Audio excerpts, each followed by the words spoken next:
नमस्ते साथियों, देखिए आज हम साइंस में लेक्चर 3 लेके आए हैं, जो इस बार केमिस्ट्री से कुछ इंपॉर्टेंट क्वेश्चन हम आपके बीच लाए हैं। देखिए ये क्वेश्चन अति ही महत्वपूर्ण है और इसे कई बार एग्जाम बोर्ड में पूछा भी गया है और हमें लगता है अगर इस क्वेश्चन को आप इग्नोर करके चलिएगा तो आपके लिए एक बहुत ही बड़ा मिसअंडरस्टैंडिंग हो सकता है। इसीलिए इस क्वेश्चन को भी याद रखिए और जब आपके बोर्ड एग्जाम में आए तो इसे सॉल्व करने की कोशिश करिएगा। देखिए पहला क्वेश्चन है अवक्षेपण। अवक्षेपण का अर्थ क्या होता है? अवक्षेपण का अर्थ होता है एक प्रकार का ठोस। क्या? जैसे देखिए वैसी अभिक्रिया जिसमें दो यौगिक जलीय विलयन कर आपस में एक घुलनशील पदार्थ क्या करते हैं, बनाते हैं, उसे अवक्षेप कहते हैं। जैसे हम आप घोर का एक दही का उदाहरण ले, जब घोर को हम खूब महते हैं तो एक छाछ निकलता है, वो भी एक अवक्षेप का ही रूप होता है। जैसे हम आप एग्जाम्पल में सोडियम सल्फेट के जलीय घोल में जब बेरियम क्लोराइड के जलीय घोल क्या करते हैं, डालते हैं, तो क्या बनता है? बेरियम सल्फेट बनता है। क्या बनता है? बेरियम सल्फेट का उजला अवक्षेप प्राप्त होता है। और ये उजला अवक्षेप जो प्राप्त हुआ बेरियम सल्फेट का, इसी को हम क्या कहते हैं? अवक्षेपण। क्या कहते हैं? अवक्षेपण। देखिए दूसरा क्वेश्चन है वियोजन, और वियोजन को ही आप घटन बोलते हैं। वियोजन अभिक्रिया से क्या समझते हैं? वियोजन यानी जब एक यौगिक टूटकर दो या दो से अधिक यौगिक बनाते हैं। जब एक यौगिक टूटकर दो या उससे अधिक यौगिक बनाता है तो उसी को क्या कहते हैं? वैसी अभिक्रिया को कौन सा अभिक्रिया कहते हैं? वियोजन। यानी एक यौगिक से टूटकर एक या एक से अधिक का निर्माण हुआ, एक से अधिक का निर्माण हुआ, उसी को क्या कहते हैं? वियोजन अभिक्रिया। देखिए इसका एग्जाम्पल भी ये है, जब हम इसको गर्म किए तब ये प्राप्त हुआ। एक के जब गर्म करके अभिक्रिया किए तो टूटकर दो का निर्माण हुआ। अगला देखिए प्रतिस्थापन अभिक्रिया क्या है? प्रतिस्थापन अभिक्रिया समझते हैं, वह रासायनिक अभिक्रिया जिसमें अधिक अभिक्रियाशील धातु अपने से कम अधिक अभिक्रियाशील धातु को यौगिक के विलयन या गलित अवस्था से विस्थापित कर देता है। यानी देखिए जब अधिक अभिक्रियाशील धातु कम अभिक्रियाशील धातु के यौगिक के विलयन में जब डालते हैं तो उसे क्या कर देता? विस्थापित।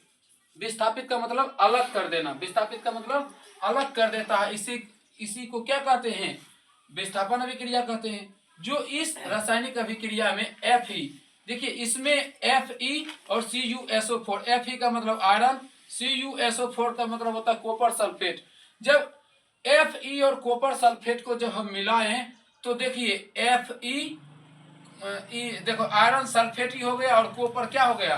कॉपर को क्या कर दिया? विस्थापित कर दिया। क्यों?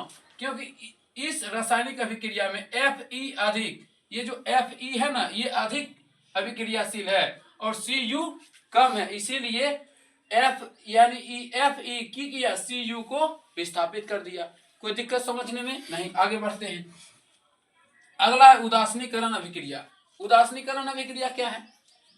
तो देखिए वह अभिक्रिया जिसमें कोई अम्ल किसी भस्म के साथ अभिक्रिया कर लवण और जल बनाता है उसे उदासीनीकरण अभिक्रिया कहते हैं। देखो जब अम्ल और भस्म जब अभिक्रिया करता है तो वह उदासीनीकरण होता है। जैसे हम जल का आप एग्जाम्पल ले सकते हैं, जल उदासीन है, ना तो उसमें अम्ल की मात्रा है ना तो भस्म की मात्रा है।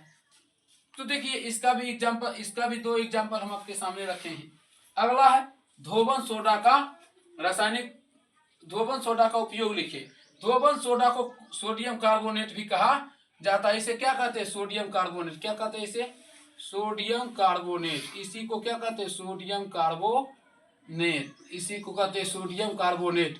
बताइए और इसका सूत्र क्या होता है? सोडियम कार्बोनेट का सूत्र क्या होता है?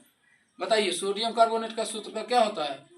सोडियम कार्बोनेट का क्या होता है? NaHCO3। क्या होता है? सोडियम कार्बोनेट का सूत्र क्या होता है? Na2CO3। Na2CO3। यही होता है सोडियम कार्बोनेट का सूत्र। ठीक। देखिए सोडियम यानी धोबन सोडा को ही क्या बोला जाता है? Sodium carbonate. और इसका सूत्र होता है Na2CO3। देखिए इसका उपयोग क्या होता है? तो धोबन सोडा का निम्नलिखित उपयोग है। पहला उपयोग धोबन यानी सोडियम कार्बोनेट का उपयोग कांच, साबुन एवं कागज उद्योग में होता है। जैसे कांच का उद्योग हो गया, साबुन का, इस सब का, इसमें सोडियम कार्बोनेट का। दूसरा उपयोग क्या है? बोरोक्स जैसे सोडियम यौगिक के उत्पादन में। तीसरा उपयोग क्या है? घरों में साफ सफाई के लिए होता है, ठीक है। जल की अस्थायी कठोरता हटाने के लिए इसका उपयोग होता है। ये 4 गो उपयोग है, इसे ध्यान में रखिएगा। देखिए ये केमिस्ट्री का कुछ महत्वपूर्ण क्वेश्चन है जो आपके बीच हम रखे हैं। आप इसे याद रखिएगा ताकि आपको बोर्ड एग्जाम में इससे सहायता मिले। देखिए अगर हम वीडियो लगातार 2 से 3 दिन से बना रहे, अगर हमारे वीडियो से अगर आपको लगता है कि लाभ होगा तो आप हमारे इस वीडियो को अधिक शेयर और हमारे चैनल को सपोर्ट करने का कोशिश करें। लेकिन एक विश्वास अभी हम बोल देते हैं, ये वीडियो जितना दिन से हम चढ़ा रहे हैं आप देखिएगा, जो भी हम इधर से साइंस हो या सोशल साइंस से भी हम सब्जेक्टिव चढ़ा रहे हैं, आपको यहाँ से सब्जेक्टिव बहुत देखने को मिलेगा, इतना तो विश्वास है। इसीलिए हमारे चैनल से जुड़ के रहिए और अगर कोई भी विषय में अगर कोई प्रॉब्लम है तो हमें जरूर बताइए, ठीक है। हमारे वीडियो देखने के लिए आपका धन्यवाद।